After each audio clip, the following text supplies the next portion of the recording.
Hello, I'm Corey and welcome to my channel. I'm continuing my Creating with Scraps project series that I started based on a request. I recently made, just using some scraps, I made these and shared these little cards, tuck cards, journaling card spots. And I had been asked how, sorry, I'm going to try to stay in frame here. I'd been asked how I did them. And in order to make these, it's actually really simple, and it is just using scraps. I was making some of these, just, the standard journaling cards or bookmark type things that we tuck in journals and whenever you make spots and such. And I was building some of these, and I realized that the scraps that they left behind were kind of intriguing. And I normally just put those in the bin, but I thought they might work for something else. And so I had this idea and I thought I'd try it. I had put together a couple of die cut shapes that I wanted to try something with. So I had them there and I thought, well, what if? And so this is what I came up with. And most people were curious about these, which makes sense because this is something we all pretty much do. Just a little bit of card, a layer of book page, and then this happens to be tissue paper on top. You can use it with vellum or anything at all. And we all do that, so not a big deal, but it's the scraps, the using up the scraps that is something that just maybe a little bit different. Now, it is entirely possible that somebody somewhere has done this before, and it's probable, actually. I've not seen it, and I apologize to anybody if they've done it and I'm not giving you credit for it, but I've not seen it before, so here you go. Okay, in order to make these, you just need some basic supplies. You're going to need book page. I really like using older dictionary page for this just because the print is small and the pages are fine. Some standard scraps. These are all scraps of coffee dyed card, and just scraps that I can use to put my completed piece on. These would be a journaling spot type of thing, so I'll mount them on that. But the card is for the base and the book page is for the base. And then I put it down here somewhere. Tissue paper. This happens to be a roll of Tim Holtz tissue paper, but really any tissue paper would work. I would go with pattern tissue as opposed to a plain tissue, but plain tissue could work as well. And then you're going to need some glue. And then I like the art glitter glue to glue the strips down. So in order to get these strips, you could certainly tear, but I find that when I just tear, the strips are just a little bit too wide. You don't get this effect of, let me grab another one here, like this, that you get kind of this effect, this really kind of wide tissue paper, as opposed to the thinner ones that you get when you trim. So, and again, the die cut that you use doesn't really matter nearly as much as, as long as it's a nature die cut. So you'll need some kind of a die cut in order to create these as well. Okay, so the first thing I do when I make these is I get some scrap card. And I'm just going to pull these off to the side to show you what I mean by creating in layers. So my first layer, or my base, is, just a standard 80, 110 weight card that I've dyed with coffee. And then I lay that, or I glue that using glue stick on a piece of book page. So I put this one on there, but I'll do this one real quick to show you just in case it's not something you're familiar with. So I'm going to put glue all over the back of this card. And I put this down right here on top of the book page. And my personal favorite or preference is I use one of these travel ice scrapers that many of us keep in our car.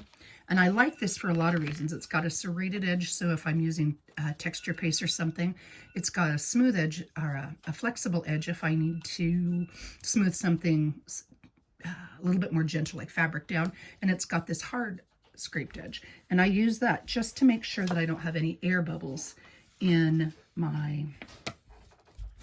between my cardstock and my book page. And then I'll tear this down, and I'll save these scraps as well, but I'll just gently tear it down. And it doesn't have to be perfect. Like you can see there, it goes over a little bit.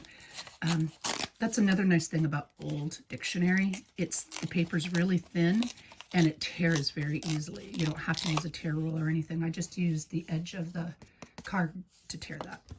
And then I'll put those aside too, because I can use those in another project or in another scrap thing. So I'll tear these sides down. And maybe I'll leave it like that. It's kind of a nice wide one. So I'll just leave it like that. And then I will glue them again, but this time I'll glue it on a piece of tissue. And I'll just tear off just what I need. But I saved even these little itty bitty scraps because there's quite a few things that you can do with those as well. So I'll tear off a piece of tissue. And I will glue. Now what I'll do is I'll glue the dictionary print side. And I'll glue it down on top of here. And I'll do the same thing, just a layer of glue stick. And what type of glue stick you use, everybody's got a preference. This just happened to be some leftover of in my classroom. So I have it and I'm going to use it. It doesn't need to be adhered forever and ever. It doesn't have to be like the best glue stick because you're going to glue down the scraps using art glitter glue or some other fine line adhesive later. And when I'm making, where did I put them? When I make these as my bases for tags or cards or journaling blocks or whatever, I sew them down afterwards. So the glue, I just leave it on until it dries, and because then it won't gum up my needle. And it doesn't have to be a super strong adhesion. So this is absolutely fine. Let's try what I'm getting at. All right. Glued one down, I'll glue the second one down. And again, I'm just going to cover the surface of this with a layer of glue.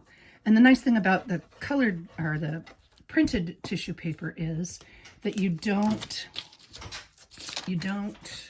see any, like if you've got any clumps of glue, you don't see that. So I'll lay that down on here. And again, I'll use and put it into place. Now I let it dry usually for a minute or two before I start this next step, but you don't have to. Just sometimes I'll get a better tear. And then all I do is I tear it.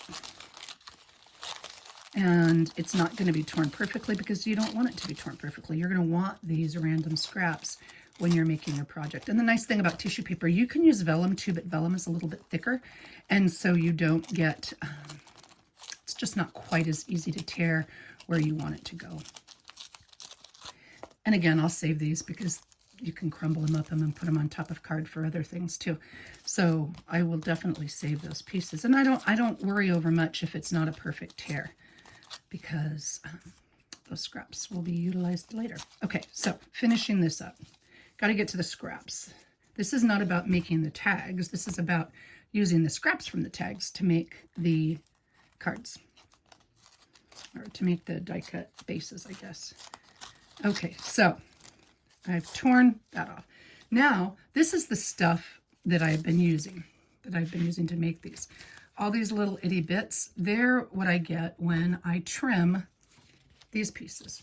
So you can see it's kind of rough and raggedy. Well, that's kind of what I want. So I'm going to use my trimmer, and I'll try to put it just on the side so it's not right in your face. Sorry about the dog. They probably see something out front. So I'll use this and I will just trim down and to use this bit, which is what I want. And I do it all the way around.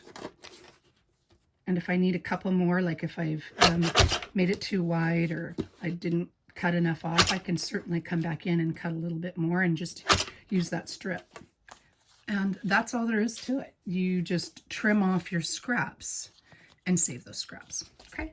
And then this is where the card comes in, or the journaling spot or journaling block or what have you. I had made these using a different die to show you that it's not the die that really matters so much, but it's, you know, the base of the die that makes them just a little bit different and a little bit interesting. So you can see I've used 3 different dies here. And what I do is I just generally choose a nature-themed die. I used the poppy stem from Simon Says Stamps and the fresh daisies, and then the daisy stem was the original cards that I made, these. So any of them will work is my point. If you have the Tim Holtz dies, like this is the Tim Holtz leaves, and then these are some of the different sizes of the Tim Holtz dies, that works as well. You can use vellum stickers, but I find it doesn't work as well. And you could also use, if you're a person who presses flowers or presses leaves, I suppose you could use this as well. And, you know, because you just make sure you glue it down and lay it across like so. So you don't have to use die cuts. I just find that they work well for this. All right, so the next step is getting your card. And this is truly just really a random piece. These are pieces of scrap paper. I'm going to make it tuck into a band or a belly type band or over the edge of a pocket and use it as a journaling spot. You can stamp lines inside or leave it blank, whatever. And then you just kind of take your scraps and start randomly gluing. Oh, this one looks like an interesting one. So what I'll do is I'll use my art glitter glue and make a fine line of art glitter glue on the back. And if it overflows a little bit, that's okay, because it's not really going to show. You can tear it off because these are so thin. Like this one happens to be, I'll try to make sure I'm in focus. This one happens to be too long, so I'll just tear it off and I'll use that remaining scrap and put it right next to it. One of the things I like about this is nothing has to be perfect, nothing has to be measured. There's no exact science to it. It's literally just using scraps. And so then I'll build it until I think it looks about right. I want to balance the starting and stopping points. I don't want them to be all in the same place, and I don't want all the pieces to be the same length. You know, that's kind of a cute little scrap, so I will just put that down with some glue. It's literally that random. It's just a matter of placing random bits and gluing them down until you're pleased with it. You can make it as wide or as narrow as you like, and as long as or short as you want. You can put them closer together, farther apart. The idea is just, again, to be random. Now, sometimes these, because you've got 3 layers here, they'll separate, and I either do or don't want them to separate. So what I'll do is I'll just put a little bit of art glitter glue and tack it down wherever I need to. And I like the rough edges, and I like the book page showing through, giving it kind of a different look. I think I'll do one more on this one. Okay, and then I'll put that in place. All right, so I've got my first base, and that's my base of my scrap layers. And you can see it's random, no rhyme, no reason, just kind of put in place. And then I will grab one of my die cuts. I prepared, with these die cuts, all I did is I cut them a couple times. This is vellum, scraps of vellum, and then I went over it with ink, and then I would, I pieced them together, cut them a couple times, one with the green cardstock and one with the vellum, went over it with ink, and then I put just a little bit of that Seth Apter antique beeswax on top, and I really like the way that kind of gives it a little bit of dimension, but it's not too bulky or too thick, and it dries quickly. And so then what I would do is just lay it down like this. That's it. I'd glue it in place.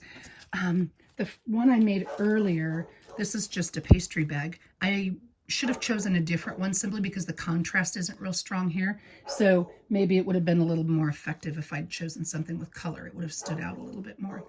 And on this one, I think I'd go with something with a little bit of color too, just to make it stand out a little bit more. And so I would choose this one. And then I just adjust the height on where I'm gluing down my die cut. And that is literally all there is to it. Now, honestly, if I were to do this one, I think I would put one more piece out here, just a short piece, and then maybe one more piece right here, or one piece that I've torn in two. You know what? Let's do it. I'll just tear off a little bit there and tear off a little bit here. And again, it's just a matter of doing it until you are pleased with the way it looks. Well, I guess I'm not going to use that piece. I dropped it. And gluing this in place. And this scrap too. Sorry about the dogs. Clearly somebody's walking a dog or something, and they're all Twitter-pated that it's not them that's being walked. Protecting the property or something, I suppose. Okay, so I've got it like that. I'm going to do the same thing with the art glitter glue and just glue this in random places. And the nice thing about these is you can make them as you're using your scraps and then just put them aside for when you need them to put them in your stash. This also would work as a greeting card. On some of the ones that I made, I put I used some of those word stickers, and I put, that says, see possibility everywhere, irony there. I could use this as a gift card or something to send somebody, but I would tuck it in a journal. And there you go. That's it. Thank you very much for watching, and I hope you got some ideas. Please feel free to take this and make it your own and make it work for you. Have a great day.